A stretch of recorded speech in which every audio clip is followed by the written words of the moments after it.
राम राम साथियों, मैं आपका भाई नरेश फौजी। आप सब लोगों को पता होगा, बेगू विधानसभा में इस वक्त की बहुत बुरी हालत हो रही है साथियों। कोई सुनने वाला नहीं है, कोई समझने वाला नहीं है, कोई पूछने वाला नहीं है। इतने बुरे हाल ये लोग कर रखे हैं साथियों। बीजेपी के विधायक श्री मान यहाँ बैठे हुए हैं और अपना ठिकाना चित्तौड़ में बना रखा है, और बेगू के लोगों ने वोट देके उनको विधानसभा में पूछाया था। इसलिए नहीं पूछा है कि लूट मार करना, एक बजरी के डंपर के 12,000 लेना, एक ट्रैक्टर गरीब किसान के बेटे से 3,000 लेना और वो पैसे चित्तौड़ पहुंचा देना। अलग अलग ठिकाने पे अपने दलाल बैठा रखा है साथियों। आप इधर से जाओगे 10 दलाल इधर बैठे हैं, इधर जाओगे अलग अलग ठिकाना पे अलग अलग लोगों का घेरा बना के बजरी माफिया बैठे हैं और फर्जी रॉयल्टी सरकार की तरफ से कोई भी वसूली नहीं करेगा। सरकार का सख्त आदेश है, लेकिन अपने विधायक के इशारे पे पूर्व सरपंच लोग बैठे हैं जो अपनी वसूली कर रहे हैं साथियों। मैं उन लोगों को कह देना चाहता हूं कि इस बेगू को, गरीब किसानों को लूटने मैं रहते हुए नहीं दूंगा, क्योंकि मैं तुम्हारे से पहले बहुत बड़ा आतंक था। उस आतंक के खिलाफ मैंने लगातार 5 साल लड़ाई लड़ी थी और उस आतंक को मैंने परमानेंट खत्म किया साथियों। बजरी के डंपर जो गरीब किसान 12,000 यहां पे देके फिर उसके मकान के लिए बजरी लेके जाएगा, तो कितने रुपए देने पड़ेंगे आप लोग बताओ। बजरी भीलवाड़ा जिला से आ रही है और बजरी कोई किसान मकान बना रहा है, उसके खाली हो रही है, और रॉयल्टी का कोई टोकन नहीं, फर्जी टोकन साथियों। जहां अलग अलग नाका लगा के लोग बैठे डंपर के आगे कूद जाते। एक दिन मैंने देखा कोई गरीब ट्रैक्टर आ रहा था, तो रात को लेट हो गया है, तो वहां एक रास्ते में खड़ा करके सो गया था। इन बजरी माफियों ने तुरंत थाना की गाड़ी को फोन करके उस गरीब ट्रैक्टर के आदमी को 3 लाख का चालान पड़ा दिया साथियों। ये हाल है इन लोगों का। कैसे कैसे लोग हैं, आप लोग समझदार हो। मैं आप लोगों की आवाज बन के यहां खड़ा हूं। मैं इन लोगों को लूटने नहीं दूंगा साथियों। उस गरीब किसान के माइनिंग कराने के बाद उस गरीब किसान की हालत देखो। एक ट्रैक्टर वाला जो ट्रैक्टर चला के आता है बजरी भर के, उस आदमी के 3 लाख रुपया का ये लोग चालान करा दिया, माइनिंग करा दी, पुलिस को बुला के तुरंत फोन करा दिया, वो बेचारा अपना ट्रैक्टर बेच दिया। ये हाल है इन लोगों का। तो विधायक महोदय, आप लोगों को मैं कह देना चाहता हूं, आप लोग इतना आतंक तो फैला रहे हो, लेकिन इस गरीब जनता ने आपको चुन के भेजा है, इसका जवाब हम लेंगे आपसे। आप लोग ये भूल गए कि हम तो इतने बड़े वोट से जीत के हमारे कर्म पे चले गए। अरे नहीं, इन लोगों को जगाने का काम हम लोगों ने किया था, लेकिन इन लोगों का वो ऑप्शन नहीं था, इसलिए आप लोग जीत के चले गए। छोड़ देना चक्कर कि हम लूट के वापिस आ जाएंगे। इस मेवाड़ की, इस बेगू की धरती के ऊपर इस किसान का बेटा ने जन्म लिया है। इन एक एक किसान 36 कौम के लिए मैं लड़ूंगा। हर जवान की आवाज उठाऊंगा, हर किसान की आवाज उठाऊंगा। अरे तुम्हारे से बहुत बड़ा था वो, अपन आपको राजा मानता था, उसके भी नाक में नट डाल के मैंने उसके ठिकाने लगा दिए।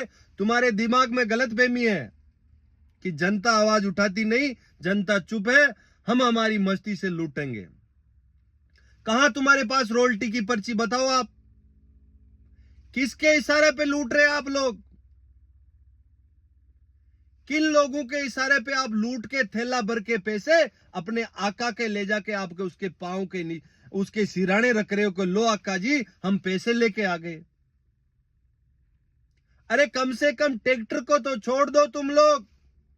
जो वो गरीब किसान भील समाज के लोग ट्रैक्टर चला रहे साथियों, उनके घर पे जाके देखो आप, उनके बच्चे इंतजार करते शाम को कि मेरे पिताजी आएंगे और नमक और रोटी मिर्ची आटा लेके आएंगे। लेकिन ये बजरी माफिया और अपने विधायक के दलाल यहां बैठे हुए जो 2,000 रुपये उस आदमी से रात को ले लेते हैं।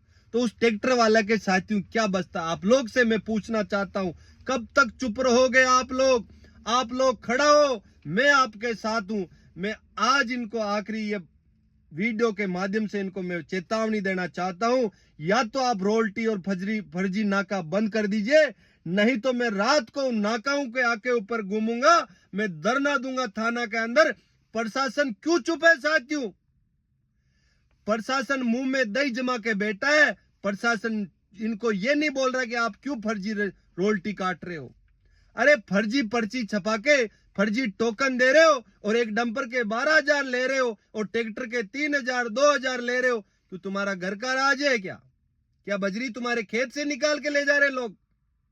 और आप जवानों की बात करते हो, किसान की बात करते हो, आप किसान के घर के छत नहीं पड़ने दे रहे और आप बात करते हैं किसान की। ये दुर्भाग्य है साथियों। मैं आप सब लोगों को, बेगू की जनता से अपील करना चाहता हूं, आप लोग मजबूत हो, आवाज उठाओ। मैं आपके साथ हूं, आपका भाई, लेकिन आप लोगों को लड़ना होगा, आवाज उठानी होगी। कब तक चुप बैठोगे आप? इन लोगों ने आतंक मचा रखा है साथियों, बहुत बुरा।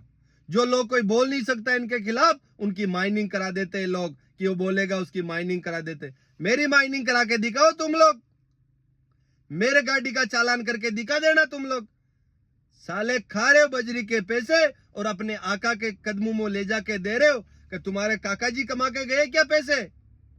अरे बजरी भिलवाड़ा जिला से आ रही है, बजरी की वो लोग डंपर भर के आ रहे, पैसे दे के आ रहे। तुम्हारी क्या है जो तुम पैसे ले रहे हो 12,000 भी एक डंपर के? और पूर्व सरपंच लोग बैठा रखा अपने लोगों को। ये दुर्भाग्य है इस बेगू की धरती का, जो सरपंच लोग ऐसे काम कर रहे हैं साथियों। और हुकूमत कुछ लड़के को, 3-4 लड़कों को रोल्टी में काम करे, उनको भगा दिया, लट मार के भगा दिया बेचारों को, गरीब लोगों को काम करा रहा, पैसा नहीं दिया उन लोगों को।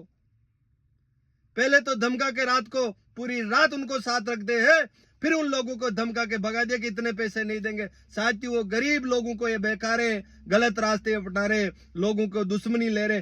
किस लिए ये काम करा रहे हैं? अगर सरकार की तरफ से बजरी बने, प्रशासन सो रहा है। चित्तौड़ के एसपी साहब, मैं आपसे निवेदन करना चाहता हूं कि किसके इशारे पे हो रहा है सारा काम।